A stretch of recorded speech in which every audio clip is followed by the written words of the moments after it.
Welcome to City Club of Portland's Friday Forum. I'm Lisa Watson, president of City Club.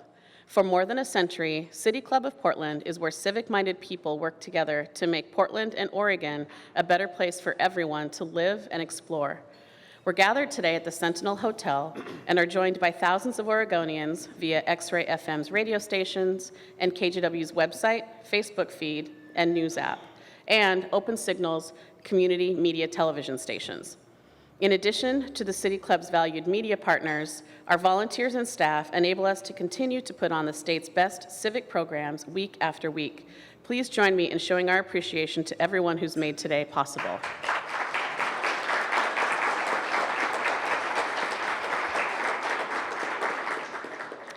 Today, we will hear from the candidates running to become the next Multnomah County Auditor. Serena Cruz will moderate our debate and will introduce the candidates. Ms. Cruz is the Executive Director of the Virginia Garcia Memorial Foundation, where she oversees fundraising, public relations, and community partnerships in support of the Virginia Garcia Memorial Health Center. Before joining Virginia Garcia in 2013, she co-founded and led a construction company for 5 years, and before that, served as a county commissioner for 8 years. Please join me in welcoming Serena Cruz and our candidates.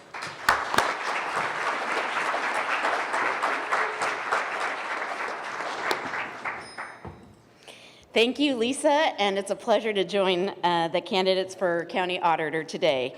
We're going to explore the deeply thought-provoking world of financial performance audits and financial and performance audits with the three candidates for Multnomah County Auditor, Scott Learn, Jennifer McGuirk, and Mark Ulanowicz. This is a down-ballot race that often doesn't get the attention it deserves. The role of the auditor may not be as controversial as some of the other campaigns City Club is covering, but voters have a real opportunity to elect a leader who will provide the commission with the tools they need to better govern and manage the county. Welcome to the candidates, to the voters, to City Club members who've joined us for this important conversation today. In a moment, each candidate will have 2 minutes to introduce themselves before we dive into our questions. Each question has a time limit, which is it is displayed on the very large clock. You never know how this is all going to work. Which is displayed on the very large clock at the foot of the stage. When a candidate has 15 seconds left, and when their time is up, our timekeeper will hold up cards for our audience. See them? You guys? Okay, great. Our panelists and the audience should know that if one candidate goes past the allotted time, there's no joking here at City Club, their microphone will be turned off and the discussion will end and we will move on. So it is not that there's any rudeness, it's just very, very serious time limits, so be aware. In Oregon, we're known for our civic engagement and civic dialogue, and I'm confident that today will be no different. I trust that our candidates will focus on advancing their vision for the county and refrain from attacking one another. I'd also ask that our live audience please refrain from clapping or cheering during the debate to ensure that our broadcast audience can hear from all of the candidates without distractions or interruptions. But for right now, we get to take a break from that limitation and welcome our candidates with a warm applause.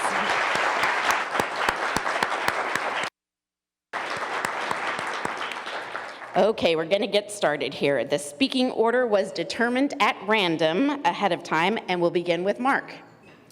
Thank you.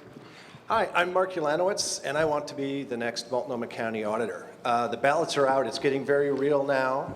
My daughter gets home from college on Tuesday, and we'll get to vote in her first election, for me, hopefully. And more amazingly, this past weekend, my son was able to pry himself away from his video game to go door to door with me in a few neighborhoods. This job is all about performance auditing, and performance auditing is all about experience. I know performance auditing. I worked 12 years at the U.S. General Accounting Office. This is the agency that literally writes the rules for government performance auditors. And while there, I did audits of U.S. programs in 8 countries. I worked on high-profile audits of Fannie Mae, the Farm Credit System, and I also led audits of multi-billion-dollar programs in Medicaid and Medicare. I've been at the Multnomah County for the last 17 years. I know the people and the programs and the culture. I've audited in every department from IT to mental health care, and I'll draw on all this experience in pursuing audits that matter. For example, taking advantage of my expertise and years of work in healthcare. I will be working with the health department on racial and ethnic disparities in health outcomes.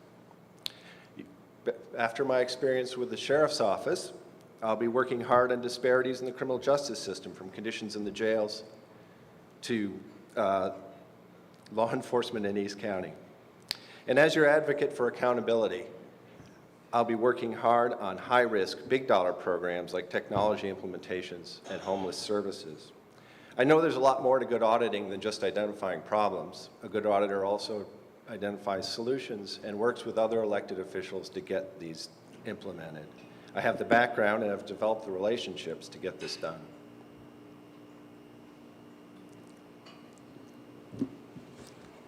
Scott? I'm Scott Lorne. I want to thank the City Club very much for having us in. I'm really grateful to have a chance to talk about performance auditing. I'm a state auditor now, and I've come to believe very strongly in the power of performance audits to improve government, including services for the most vulnerable people among us. That's the first reason I'm running for the job. The second reason, as you all know, is that Multnomah County manages many crucial services, and I want the auditor's office to pay more attention to them. I know from experience that in-depth, on-the-ground audits can help us address our deepest problems, like affordable housing and homelessness, reforms to the criminal justice system, and access to mental health care. I'll bring a 30-year focus on accountability to this job. As a financial auditor, as a newspaper reporter for 23 years, including 17 at the Oregonian, a job that got me in every corner of this county, and as an auditor for the state. At the state, I've been fortunate enough to work on audits that have made a big difference in temporary assistance for the neediest families in our state, in alternative and online schools that account for nearly half the dropouts every year in Oregon, and in foster care, an audit that I believe was a much-needed wake-up call on the depth of that system's problems. That track record is why I'm endorsed by 4 newspapers, the Oregonian, Willamette Week, the Scanner, and the Portland Tribune. It's also why I'm backed by leaders who know this job takes both experience and a passion for the work in order to do it well.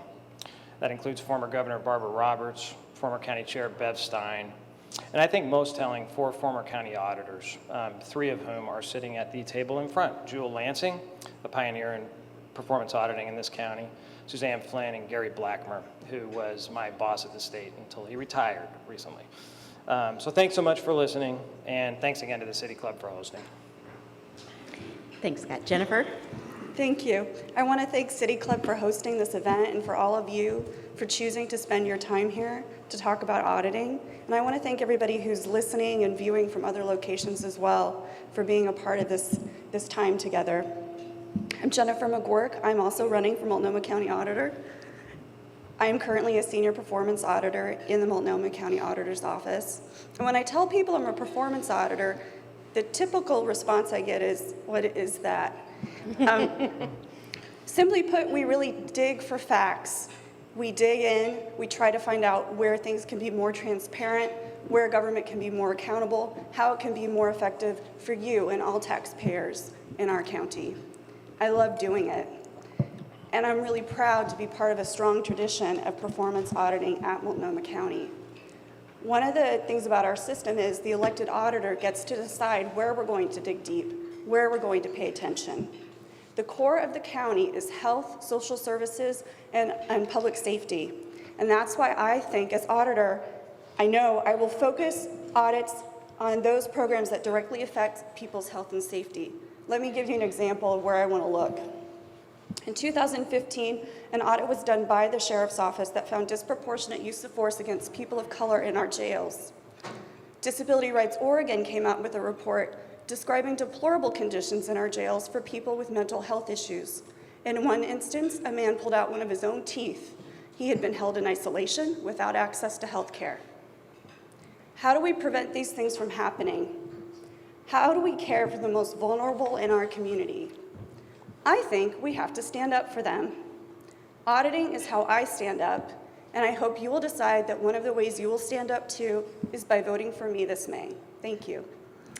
Great. Thank you all for your introductions, and we're going to kick, because Mark was introduced first, we're going to turn the first question to Scott, but you'll each get a chance to answer. An elected auditor's work, as many of the former auditors in the audience can attest, often reflects toil behind the scenes. You may not be asked to give a keynote at local commencement or even be acknowledged when you're in an audience. Why is it important that we elect an auditor? What is the critical role played in county government by an elected auditor? Again, we're starting with Scott. Thanks, Serena. It's an elected position because the value is on having an independent auditor. And that means that, to me, that means that I'm guided by not the needs of agencies necessarily, not the needs of particularly agency directors, but I'm the watchdog for the public. That's why it's an elected position, because I'm supposed to represent the public, focus on the services that are most important to the public and clients. And so in this case, we're talking about, in these cases, think about the services that the county offers. Huge part of the criminal justice system with the DA and the jails. Mental health services, access to mental health care is gigantic. Affordable housing and homelessness, county services go toward that. So an independent auditor, to me, I'm going to select the audits to focus on that are going to make the biggest difference. That's the priority that I want us to have, is to look at those services that really matter the most to the most crucial issues in our community. That's number one. Number two, I think as an elected and again independent auditor, that we really need to make sure that we are not worried about what agency directors or county officials are going to say when we go in. We need to persuade them that our audits are going to make a big difference and that they need to be held accountable. We can help them improve their programs and we can hold them accountable. Thank you. Yes, Jennifer. I think one of the reasons the position needs to be elected is so we can look at issues without fear of retaliation or being fired. That sheriff's office audit I mentioned, the person who did that was fired because the sheriff didn't like what she found. If that had been done or set forth by the elected auditor, that could not have been the outcome, because our role is to find issues, find areas where we can improve government. We all know government isn't perfect, but I believe that the majority, if not all people who are working in our county are doing it because they care about the public and they want to serve them as well as they can.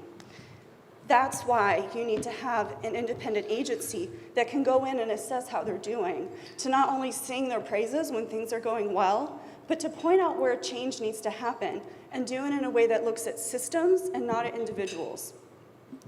When you don't have an elected independent auditor, that system can't function fully.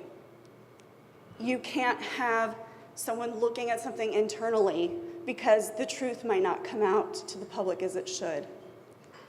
As an elected independent auditor, I will make sure that not only are the agencies I'm working with getting findings, but everyone in the community too, because I want to help make things different, to help make things better, and that means reporting directly to all of you in the public. Thanks, Jennifer. Mark? Independence is the reason why we elect the Multnomah County Auditor. Independence by a popular election is a form of structural independence, quite nicely detailed out in the Yellow Book, which is our favorite government auditing standards. And it is probably the highest order of independence, which gives the auditor the ability to choose whatever he or she wants to do, to audit. Everything is available, other elected officials or not. It really matters because the people of Multnomah County, people working in Multnomah County, work very, very hard at what they do and become very invested in their programs. With this independence, the auditor is really the only elected official that will look across the organization to look for savings, efficiencies. This is vital because with Multnomah County government, it's a zero-sum game in terms of resources. If one program is not doing well enough, we need to move those resources to another. And that's where the auditor comes in, because that has that view across the organization.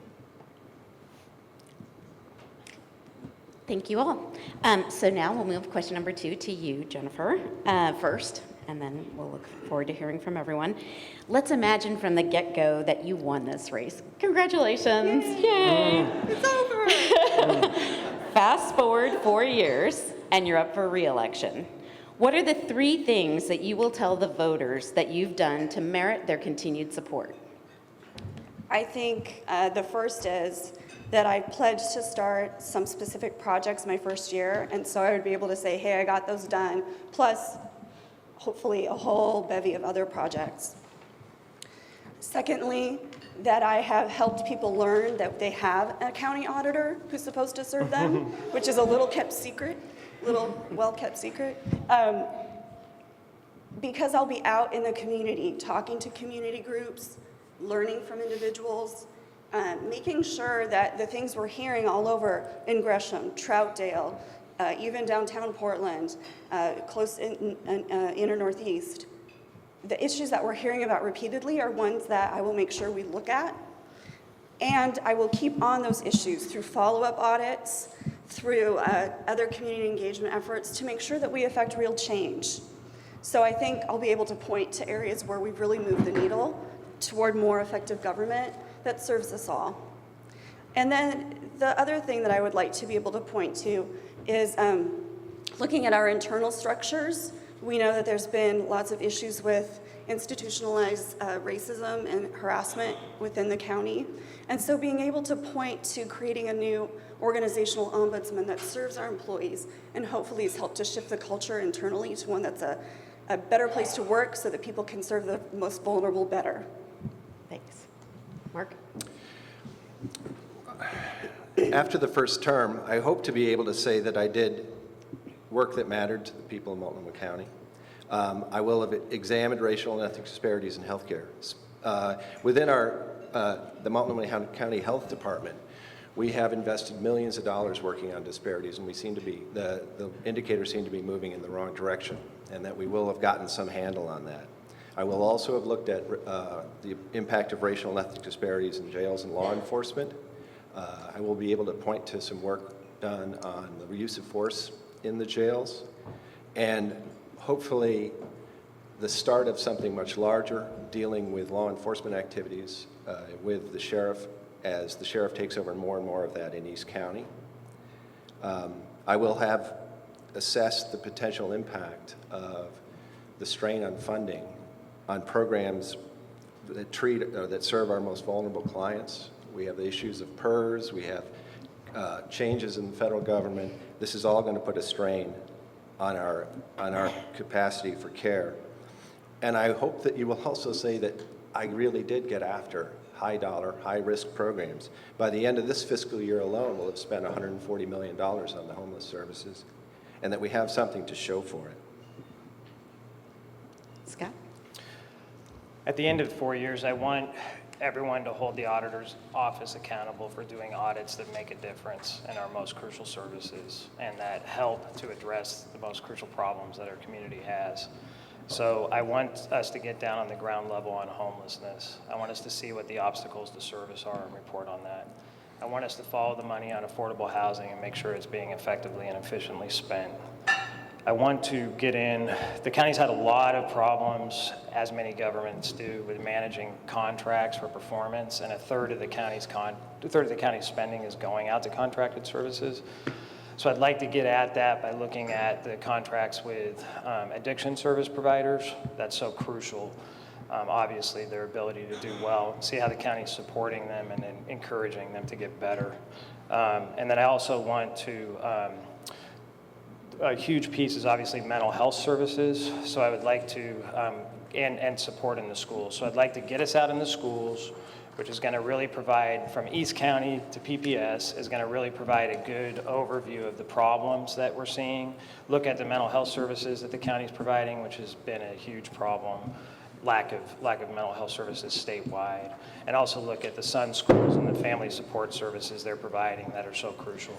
So at the end of the day, hold us accountable for making a difference.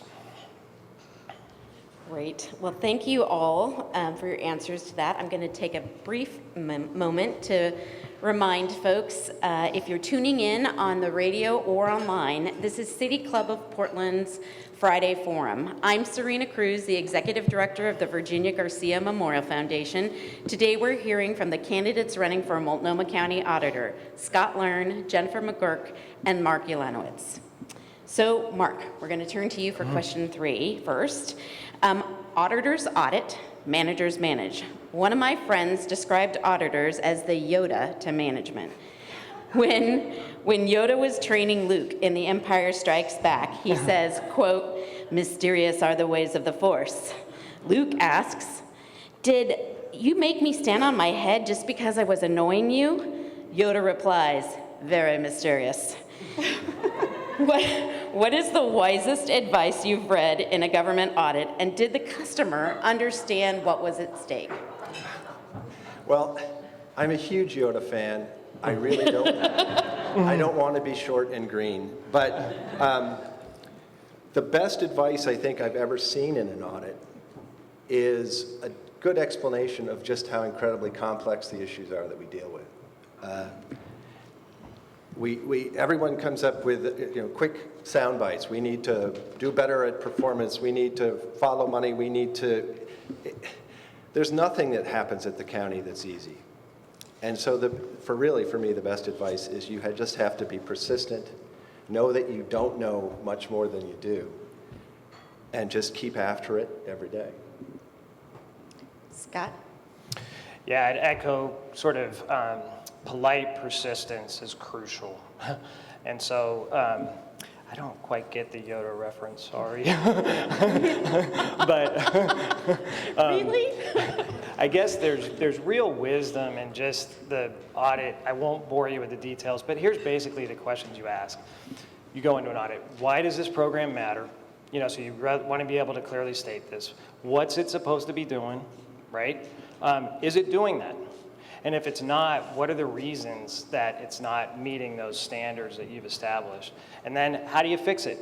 So that audit structure tees us up to go into complicated programs, ask those questions. We're not experts, but we get down at the ground level. We can talk as performance auditors. What's incredible as opposed to reporting is we can talk to any staff that we want. We're not funneled through public relations people. We can look at confidential records and really get a great picture of what's happening on the ground.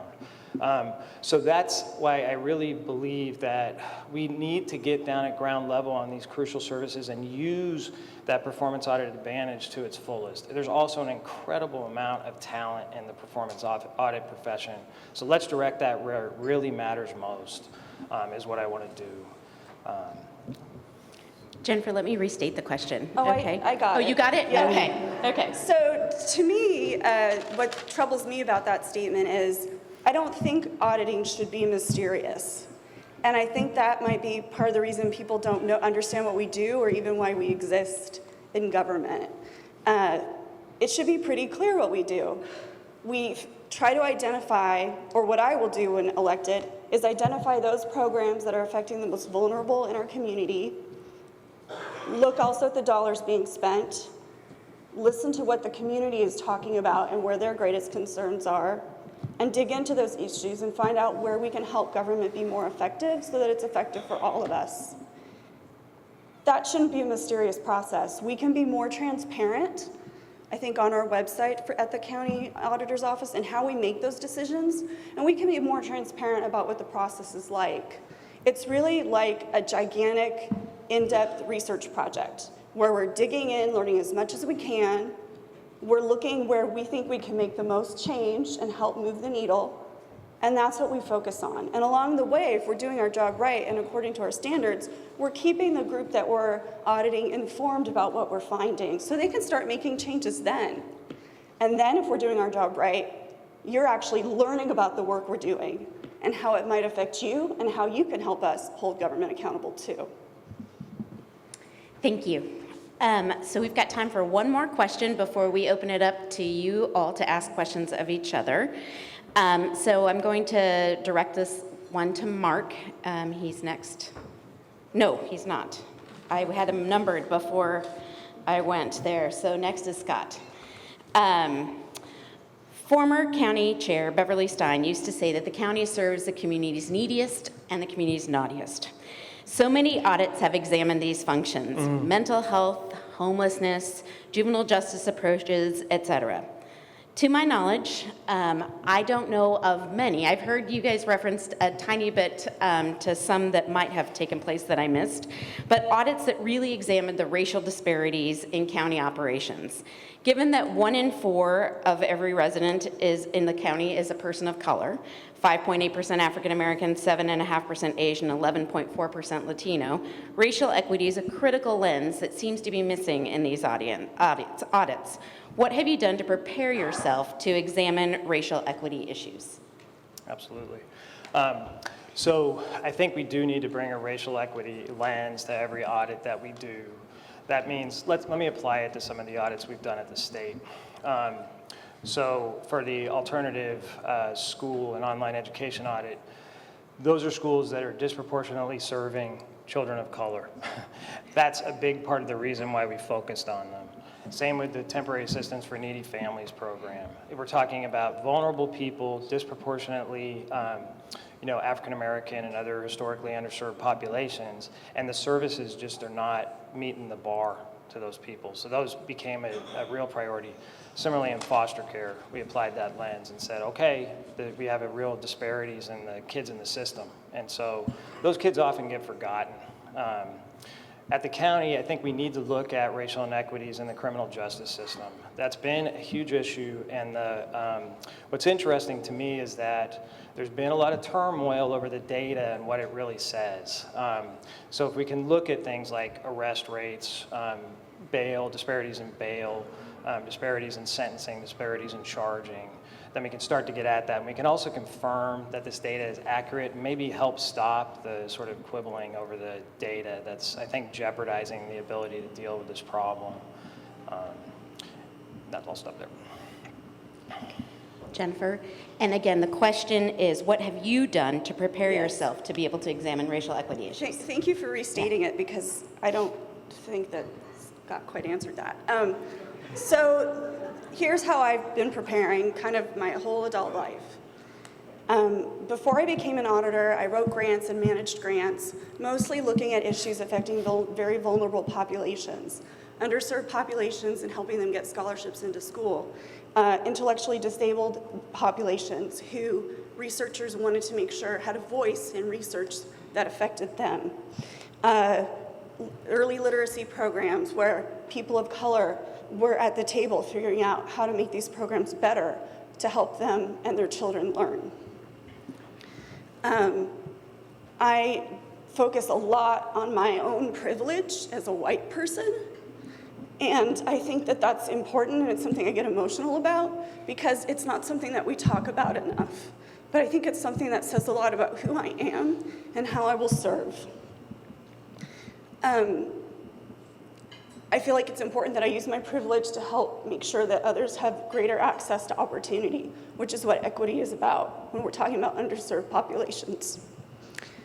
The whole reason we've actually been talking about equity in this race is because I entered it with a focus on equity. So I've been really pleased to hear my opponents talking about it too, but let's be honest here, we wouldn't be if it were up to the two of them probably. I'm the one who brought it into the conversation. I'm the one who said we need to have an equity lens in every audit. Thank you. Thanks, Jennifer. Mark? Well, I've got to disagree with that. It's too big an issue. It's too big in the country for it to just kind of slide by, even me, a getting older white male. I will admit that reading first about the use of force in jails, and then further on with the MacArthur Foundation study on disparities, racial and ethnic disparities in the criminal justice system, my first reaction was, really? Portland? My next reaction is, you're really stupid. Of course it is. This is happening everywhere. I started to get more deeply into the issue of racial and ethnic disparities in health and learned a lot about the role structural racism plays in the health of communities of color.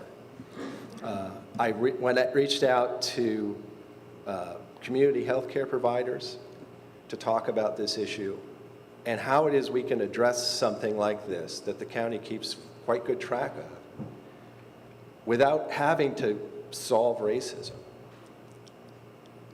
There's plenty of things that we can do, good, measurable, and evidence-based things we can do in health. And that's one of the reasons I put that as one of my top priorities.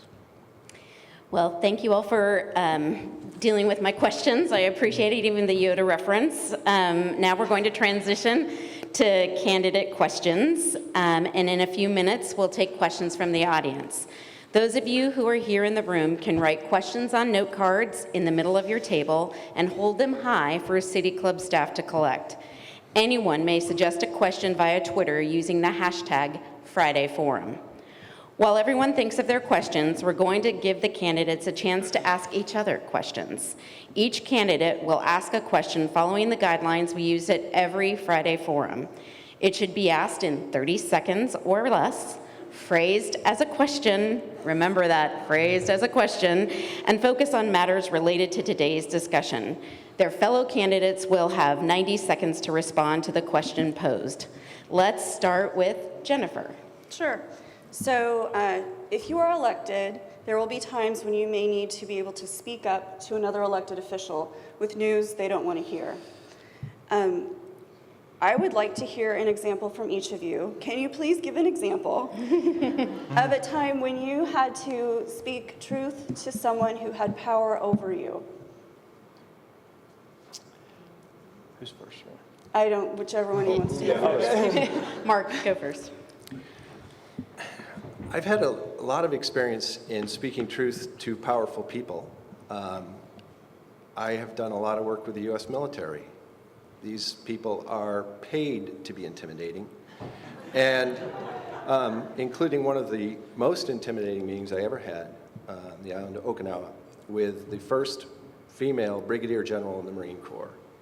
Going to an entrance conference where it's just you and 35 uniformed service members is a very intimidating thing. While they don't have power over my job itself, they have power over whether I was going to get my project and my audit done. That's probably the best example. I think I'll just stick with that. That's 90 seconds. Okay. Scott? So I'll give two examples. I work for the Secretary of State's office, so we're underneath the Secretary of State. The very first audit I worked on was temporary assistance for needy families. That was an uncomfortable audit for Kate Brown, who was a Democrat at the time. It got leaked in advance to Tina Kotek, and there was a lot of pushback on our audit findings. I sat in those meetings with Gary Blackmer, sitting right there, and said, no, this program is not serving its clients adequately. We're not going to water this audit down, and we didn't. Second example, so now we have a Republican in the office, Dennis Richardson. We recently did an audit of alternative and online schools. He's a Republican, they like online schools. So he was very concerned about our conclusions on the lack of oversight of online schools and how fast they were growing with not necessarily great results. We had a meeting and we had to come back at him pretty hard with those concerns and show him that the evidence backed those results, and we ended up not watering it down. So I feel like I've had a lot of experience dealing with very high-level elected officials to try to, to make sure that they're not unduly influencing the process. I've also met with all the elected officials in Multnomah County, and I think that they're open to, being held accountable, but also improving services. I don't, at this point, see a lot of resistance to that. I think I can work really well with them, and I will stand up to them if I need to. Great. Mark, you get to ask the next question. Scott, you'll answer first. Jennifer, you'll answer second. Jennifer and Scott, you are terrific auditors and very smart people. You've been performance auditors both for about 5 years, and you have little or no experience leading or managing audits. How are you going to get more done than me if you're elected? Good question. So a couple of thoughts on that. One is I have only been there 5 years. I've been promoted twice. I'm now leading the largest team in the office, which is our audit of Oregon Department of Education and Portland Public Schools. So that office has had a lot of confidence in my ability to lead. Also, my experience as a reporter over 23 years has really allowed me to steep myself in the issues. I think I know how to get up the learning curve really fast, and I know how to do, sort of what in journalism would be story selection. In this case, is audit selection. So I think I'm going to be able to lead the audit office to select the audits that matter most, that make the biggest difference. That's the whole reason I'm running, and I have complete confidence in myself to do that. I'll stop there. Jennifer. Sure. Thank you for the compliment. Yes, I'm a great auditor. I would point out, though, that being a great auditor is not the same as being a great manager or being a great leader. I'm actually quite good at managing projects. We work collaboratively in teams right now, but I've managed projects including all different levels of faculty, community engagement processes of like 100 people, making sure we get through an engagement process that involves everybody during a one-day assessment. So I know how to get a lot done in a short period of time. I'm also willing to direct audits and trust my staff, who are phenomenal. I work with really amazing people, to know how to move through the audit process and get it done. My job is being their champion and being the champion for the public to make sure that they know what our results are, that we're doing audits that matter to them, that make a difference in their lives. So I'm ready to do that. I could be doing that right now if I were already elected. Thank you. So next question gets to be asked by Scott. Okay. And then Jennifer, you'll answer first, and then Mark. Okay. All right. Both of you do have wonderful audit ideas for the future. What, in recent years, Jennifer, you and 5, and Mark, let's say 10 for you, what audits have you done of services the county provides to vulnerable people, in-depth, on-the-ground audits, and what difference did those audits make? So again, thank you for the compliment. As you know, the elected auditor decides what we audit. So the opportunities I've had to really get on the ground, the biggest one that I can think of is the animal services audit that I conducted with Nicole DeWeese. We spent a lot of time out at the shelter. I'd get there at 6 in the morning and stay all day, observing, documenting what I saw. We developed great trust with the employees out there who were willing to tell us about really horrible working conditions. We found out that the animal control officers didn't have things like access to criminal background information. So if they were going into a dangerous home, they might not know anything about it until they walked in that door. Results of that audit were really important. The individual who was being really abusive to other staff was demoted, so she wouldn't be overseeing so many people, which was huge for the morale out there. We also got them to commit to trying to increase their staffing levels so they can meet minimum national standards for caring for animals. And we got them that access to the criminal background information. The other reason I'm really proud of that audit is because people came and testified when we presented it. People told us this is the first time I have felt heard, and we're doing a follow-up there right now because it's not enough for us to make good recommendations. We have to make sure they get implemented. Thank you. Mark. As Jennifer said, we have very little control over what audit we're assigned to. Over the last 10 years, I have predominantly done enormous, large process audits that involve tens, if not hundreds of millions of dollars. This is quite possibly the boringest work available in Multnomah County Auditor's Office. I have the bad fortune of being really good at it. And my supervisors, Levon, and then later Steve, have recognized that. And I also have a bad habit of saying, yeah, I'll do whatever nobody else wants to do. I think that Scott's point is a good one, though. I have been on the ground in many, many places, and that's one of the reasons I actually came to Multnomah County leaving GAO with some work that I did in Nepal, Thailand, and Indonesia, where It was a question of how do we best use our foreign assistance dollars. And in those audits, I was in the fields with pepper growers in Indonesia. I was walking around at Bali at 2 in the morning with street vendors that were helping to get information out to sex workers. And that's when I decided that something like Multnomah County is probably right for me because I've been doing the high-level stuff for too long. Great. Well, now we're going to transition to the audience questions. For our broadcast audience, this is City Club of Portland's Friday Forum. I'm Serena Cruz, the Executive Director of the Virginia Garcia Memorial Foundation, and today we're hearing from candidates running for Multnomah County Auditor, Scott Learn, Jennifer McGuirk, and Mark Ulanowicz. I'm going to read questions that were submitted by our audience via note cards or Twitter. Candidates will have 1 minute to respond to each question. So we're going to start with a question that is really getting at your ability to speak truth to power, as has been referenced. So as you present audit reports to government officials and elected leaders, what advice would you give them about what you wish they knew about the auditing process?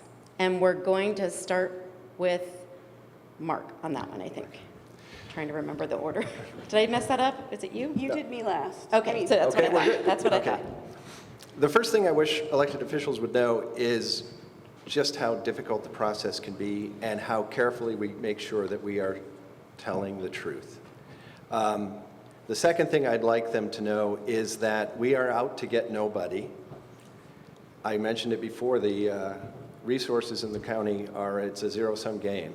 If we're talking about a program that we don't like, that means that we're essentially advocating for another one that we do, and that we're not trying to make headlines, pick fights, or embarrass anybody. Me next? Yes.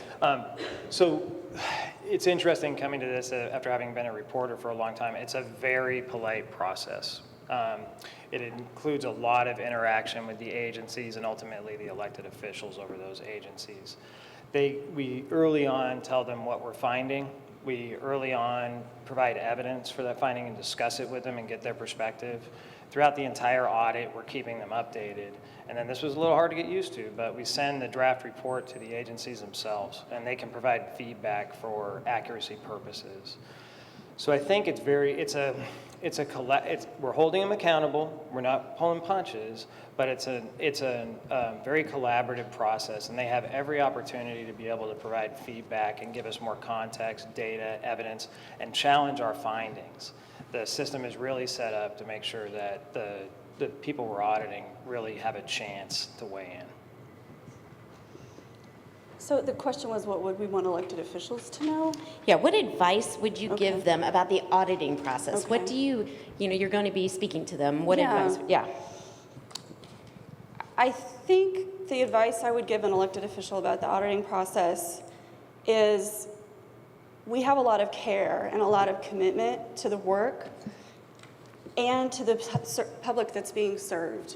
So when we're making a recommendation, we're not doing it lightly. We're putting a lot of thought into this. We're trying to come up with pointing to the right places where change can be made that's going to have the most impact and be beneficial to taxpayers and the vulnerable people that we serve. So I think because we come from an outside perspective, it can either be the thing where we're repeating something everyone inside has been stating, but sometimes it's heard better when an outside consultant has said it. I think many people in the room have experienced that. Or, well, you can't possibly know what you're talking about because you're not an expert in this area. I think the way we get at that is we are experts. We're experts at auditing. We're experts at getting to the root causes of problems and helping you do your mission better. Great. So this next question makes me feel like I was campaigning and holding office in the dark ages because this was not an issue that we had to face. How do you plan to, and this is from Twitter, so thank you for our Twitter audience. How do you plan to help keep official government and political campaign communications separate in an increasingly mixed social media landscape? Very good. Who starts? Oh, Scott. Okay. Boy, well, We have a separate web account, a separate Twitter account for the campaign, and I'm not seeing a big problem with that. I think I don't know, the challenge, I suppose, is we're certainly making promises as we do this campaign, so we need the translation to the job is we sure have to make sure we keep those promises. But I'm not seeing a particular problem with politics, our particular politics bleeding into the job. I think for me, we have very clear guidelines that outline what we're allowed to do as a public employee, which helps to keep things very separate. Because I am an auditor, I have an Excel sheet where I log all of my time and what I'm doing so that I'm, making sure I'm putting in all the hours that I owe to Multnomah County, as well as making sure I'm doing a very good job dividing me as a county employee from me as a campaigner.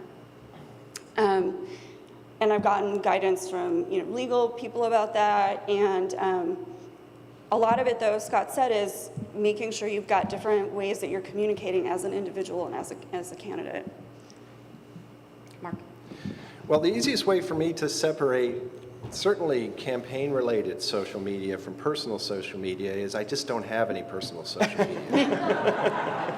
I joke about that. So you are in the dark ages. Sorry.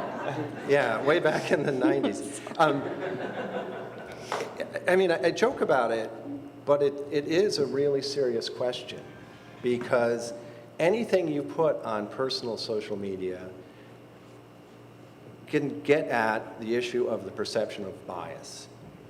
Auditors have a standard of conflict of interest much more robust than most. It's not just, is there a real conflict? Is there the perception of a conflict? And I did that with work with inventories. Well, don't have any more. Social media, that's pretty much my choice, and that's what I plan to do. Thank you, and I'm sorry for interrupting you. So now we'll go to start with you, Jennifer. A county auditor can be the commission's eyes and ears on the ground. What do you see as the top issues facing county government? What will your priorities be? Well, I would like to rephrase that a little bit, because I don't see the auditor as the commissioner's eyes on the ground. I see it as another way for the public to have eyes on the ground all the time for them, holding the commissioners accountable.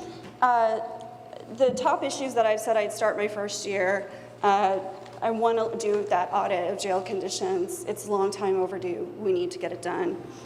I want to look at our homeless and housing systems, but from the perspective of people trying to access services, because we've heard it can be really hard to access the services you need to either stay in your housing or get off the streets. I want to look at what's happening in our adult care homes to make sure conditions for our seniors and people with disabilities living in those homes and the people working in them are safe. We want to bolster the Good Government Hotline so more people continue to learn it exists. We've started to do some great outreach. We need to continue that. And I'll create an organizational ombudsman to serve employees who are facing harassment and discrimination. Thank you. Mark? I've talked a fair amount about racial and ethnic disparities, and that's certainly one of my priorities. But homeless and homeless services and its intersection with the cost of housing, I think, is incredibly important, and it is incredibly dynamic in terms of the way it's changing right now. Our homeless prevention services are largely limited to rent assistance, rapid rehousing. These are pretty well-known and documented programs. But we have an income problem as much as we have a housing cost problem. And I don't know that those programs are going to be sustainable. And if they're not sustainable, what does the board want to do about it? The next thing is just about the cost of housing. We're seeing a tremendous change in who owns housing now. Blackstone Group, a private equity firm, is the largest landlord in the United States right now. These landlords are going to act differently than we're used to, and we have to know what's going to happen. Great. Scott? Yolanda? Okay. Yeah, as I mentioned before, my top priorities are looking at inequities in the criminal justice system, exploring that, looking at affordable housing programs and costs, and also looking at addiction service contractors and mental health services and some wraparound support, family support services in the schools. Serena mentioned, the importance of, I think, getting down to ground level and talking with people on the ground, and sort of the eyes and ears for the county commissioners. What we are the eyes and ears for, I think, is the public, but also commissioners and managers, because what we find, and I think every audit where we get down to that staff level and the level of the individual clients, is they know things that are going on that management doesn't know. It doesn't trickle up. So that's one of the most valuable things about our in-depth audit, is we can find out a lot of problems that management just doesn't know anything about. Well, thank you all. We have time for one last question from the audience before we go to closing remarks. So this one says, name one root cause of racial inequities and how the traditional approach to audits needs to change to be able to address the root causes of inequities. And it's going to start with Mark. Okay. Sorry. My eyes. Root cause of racial inequities. I went to an amazing talk by Dr. David Williams about health inequity. And something he pointed out, that where a person lives is probably the greatest indicator or determiner of their health throughout their lives. And African Americans in particular, and where they live, has been some of the most damaging, it's probably about the most damaging situation that we've had. Trying to get at the root cause of that from a county auditor's perspective is really difficult. But once again, I was talking about the effect on how the dynamics of housing are changing in the county. That is probably the best place to start. Scott? Yeah, I'd say one important root cause, obviously, is unconscious bias that many of us have. I think that's reflected in the employee surveys that the county's done, where people on probation, employees hired on probation are African Americans are much more likely not to be hired permanently, and all the discrimination we've heard about in the employee workforce. So I think we can keep really close tabs on it. We can look at where the problems, look at by department survey results and try to get a handle on where the problems are worst, and go in there and really dig into it and put a spotlight on it and try to, use that as an example of how we can start turning that around. I have to say, just because I've done a lot of work in schools, I think segregation in our school system is a gigantic ultimate cause. And also just the lack of affordable housing. These are things that just perpetuate inequities generation over generation. And as auditors, we can address those kind of issues and try to, help make affordable housing spending more efficient and help to, point out that segregation in our school system. Jen? I would argue that the important issues that Scott and Mark have both raised are not root causes, but are symbols or signs of the real root cause, which is, especially in Oregon, it was founded in a very manner that supported white supremacy. Women couldn't vote, people of color couldn't vote. Many of our government systems have not changed, even as those things have changed. And we've seen some gains for women and for people of color in our society. I think one way to get at where we need to help government systems change more to become more of the democracy we'd really like to be, we can do that in every audit. We have standards that we have to use in every audit. I'm going to lay over those the county's nationally recognized equity lens to make sure in every audit we're talking about who has power in this situation, who's affected by this but isn't at the table, and start to really dig into those issues to get at real root causes and audits that affect people better, help people better.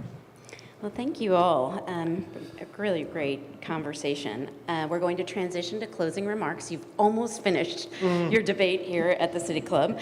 Unfortunately, that's all the time we have for questions today. We're going to move to closing remarks. You'll each have 2 minutes to share with the audience and voters why they should vote for you for Multnomah County Auditor. Yeah, 2 minutes. 1 minute? Oh, sorry.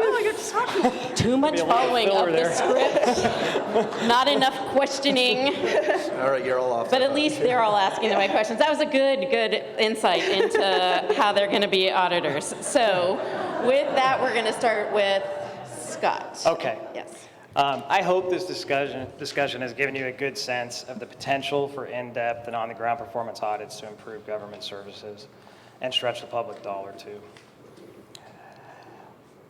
I believe performance auditing is very powerful. I believe that gives us a moral obligation to focus on the services that matter most and not just administrative and management audits. I promise to do that. I promise to hold county government, including the county auditor's office, to the highest standards. And I promise to be impatient on the public's behalf with business as usual. Change for the better is difficult, and as auditors, we need to do everything we can to help. I want you to hold us accountable to that. Thanks again to the City Club.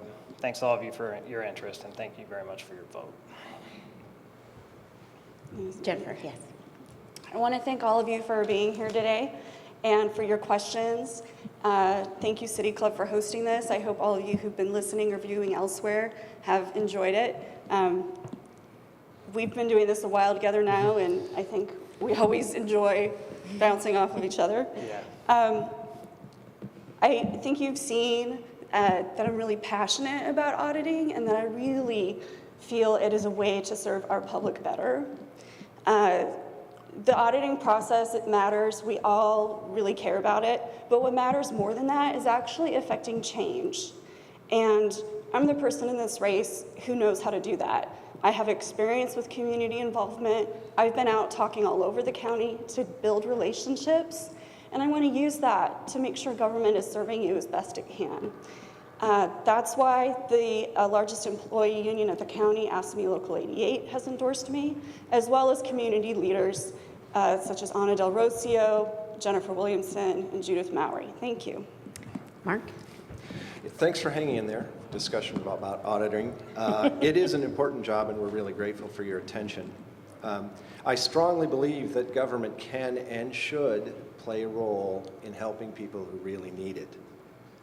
This is a big part of the county's mission. And by helping get the most value out of every tax dollar, the auditor is not only helping the county with its mission, but it's bringing accountability to the process that helps to build confidence in government. The voters pamphlet we've all got is the closest thing you have to a distillation of our arguments about why you should or shouldn't vote for us. So look over these and ask yourself 2 questions.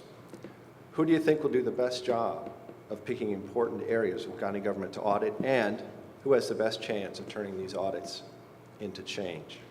I think you'll find Mark Ulanowicz is the answer to those questions. Thank you.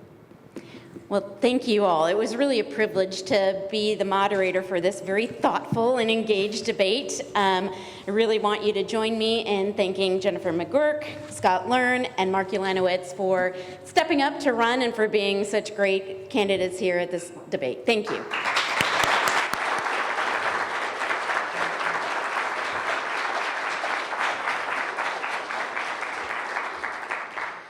Well, our time is up, and we do need to pause the discussion for now, but as always, we hope this is the beginning of even more in-depth conversations for each of you.